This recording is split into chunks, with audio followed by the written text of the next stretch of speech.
UP के कौशाम्बी में एक ऐसा हैरान कर देने वाला मामला आया है जिसको सुनने के बाद आप ये कहेंगे कि आखिर उत्तर प्रदेश के भीतर ये कैसे और क्यों हो रहा है। 17 साल की एक लड़की स्कूल जाती है जो 10वीं कक्षा में पढ़ती है। उसी दौरान उसे एक इजहार नाम का सन की आशिक मिल जाता है जो उसे बुर्का और कुरान शरीफ भी दे देता है। वो जो करता है उसकी पूरी कहानी बताएंगे, लेकिन आप समझिए कि कौशाम्बी के बारे में पहले कि कौशाम्बी से रिश्ता किसका है। कौशाम्बी से डिप्टी सीएम केशव प्रसाद मौर्य का रिश्ता है।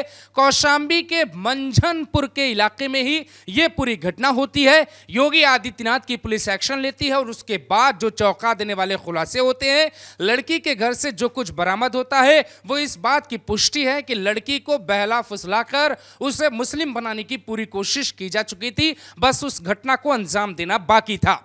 पीड़ित परिवार परेशान था कि यहां तक कि पीड़ित परिवार कई बार आरोपी इजहार के घर पे गया, ये कहा कि अगर आप नहीं मानेंगे तो हमें पुलिस की मदद लेनी पड़ेगी। जब वो पीड़ित परिवार आरोपी के परिवार जाकर ये कहता है कि आप हमारी बेटी को मत बहकाइए, उसका ब्रेन वॉश मत करिए, ये जो ग्रूमिंग जिहाद की जो कोशिश की जा रही है वो मत करिए, उसके बाद आरोपी का परिवार, इजहार के परिवार के लोग उस बेटी के घर पहुंच जाते हैं, धमकाते हैं और कहते हैं कि ये तो लगभग मुस्लिम बन चुकी है, अब इससे जो है निकाह करना है। ये तमाम बातें यूपी में हो रही है और यूपी के कौशाम्बी में हो रही है।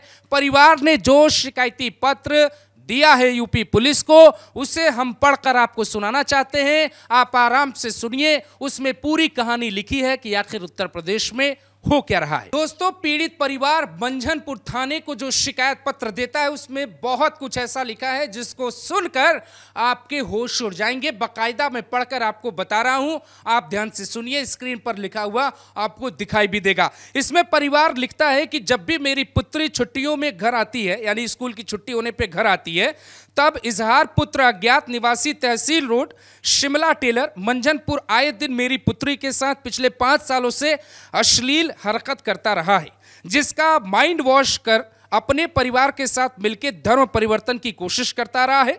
प्रार्थी जिसका उलाहना उसके पिता, भाइयों तथा परिवार के सदस्यों को कई बार दे चुका है, जिसका कोई फर्क नहीं पड़ता। दिनांक 10 सितंबर साल 2024 को समय लगभग 2:30 पर यह मेरे घर पर आया और मेरी नाबालिग पुत्री के साथ अश्लील हरकत करने लगा। तभी मेरी पत्नी वहां पर आ गई और इस तरह गाली गलौज करने लगा और कहा कि तुम इसको मुसलमान बना चुका हूं और इसको अपने साथ ले जाऊंगा, मेरा कोई कुछ नहीं बिगाड़ पाएगा। यह शब्द इजहार के योगी आदित्यनाथ की सरकार में है। जरा आगे सुनिए। इसके बाद शिकायत पत्र में लिखा है कि मैंने इसकी शिकायत इसके घर के लोगों से किया, तब इसके भाई बहन भाभी तथा इसके दादा का लड़का मोहम्मद जिया मेरे घर पे चढ़ाए और कहने लगे दोबारा हमारे घर पे बार बार पंचायत करने न आया करो। कहने लगे तुम्हारी लड़की अब हमारे इजहार के साथ रहना चाहती है, वो इस्लाम धर्म की बात कर चुकी है, तुम इसके साथ शादी कर दो। जब मैंने विरोध किया तो इन लोगों ने मुझे गाली देते हुए कहा ही रहो नहीं तो जान से मार देंगे, कहकर भगा दिया और कहा कि कहीं शिकायत करोगे तो हमारा कोई कुछ नहीं बिगाड़ पाएगा। यह विवाद होने के बाद जब हमने अपने घर पे अपनी बेटी का सामान चेक किया तो वहां पर एक कुरान शरीफ और बुर्का भी मिला। हमने पूछा ये कहां से आया तो उसने बताया कि ये इजहार ने मुझे दिया है। मैं शारीरिक रूप से विकलांग हूं, मेरा इनके अलावा किसी से आज तक कोई विवाद ही नहीं रहा। इस घटना के बाद से मैं और मेरा परिवार डरा हुआ है। यदि कभी भी हमारे साथ कोई अप्रिय घटना होती है तो इसके जिम्मेदार यही लोग होंगे। अतः श्रीमान जी से हाथ जोड़कर प्रार्थना है कि सभी के खिलाफ मुकदमा दर्ज कर आवश्यक कार्रवाई करें। दोस्तों, ये शिकायती पत्र दिया गया और इसी शिकायती पत्र को यूपी पुलिस ने आधार बनाकर बाकायदे मुकदमा लिखा। इसमें कुल 5 आरोपी बनाए गए हैं, जिसमें से जो मुख्य आरोपी है इजहार, उसे गिरफ्तार कर लिया गया है। बाकी 4 आरोपियों की तलाश तेज की जा रही है।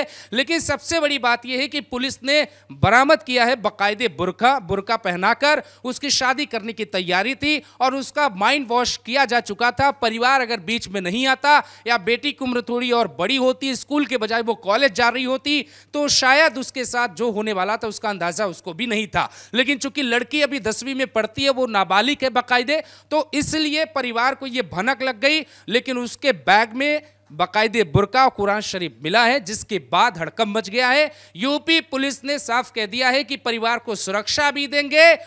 देखिए, थाना मंजनपुर क्षेत्र के रहने वाले एक व्यक्ति द्वारा एक प्रार्थना पत्र दिया गया था कि दूसरे समुदाय के कुछ लोगों द्वारा उसकी नाबालिग पुत्री के साथ छेड़खानी करना तथा गाली गलौज और ब्रेन वॉश करके उसका कुछ प्रयास किया जा रहा था। इस संबंध में प्राप्त तहरीर के आधार पर सुसंगत धाराओं में थाना मंजनपुर में मुकदमा पंजीकृत कराया गया है।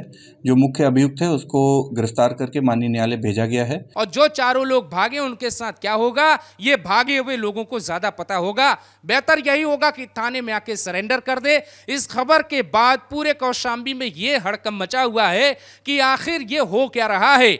वहां के जो हिंदूवादी संगठन है वो मंजनपुर थाना पे पहुंचकर कहते हैं कि ये जो है बाकायदे मदरसे से ट्रेनिंग दी जा रही है लड़कों को, और मदरसे से मिली ट्रेनिंग के बाद ये यहां पर लड़कियों का ब्रेन वॉश कर रहे हैं और उनका धर्म परिवर्तन करना चाहते हैं, उनके साथ लव जिहाद की घटना को अंजाम देना चाहते हैं। ये तमाम बातें कही जा रही हैं, लेकिन सवाल ये उठता है कि जब यूपी में इतने ताबड़तोड़ एक्शन हो रहे हैं, उसके बावजूद ऐसे आरोपियों में हिम्मत कौन भर रहा है? इस सवाल का जवाब आपको कमेंट में देना चाहिए दोस्तों।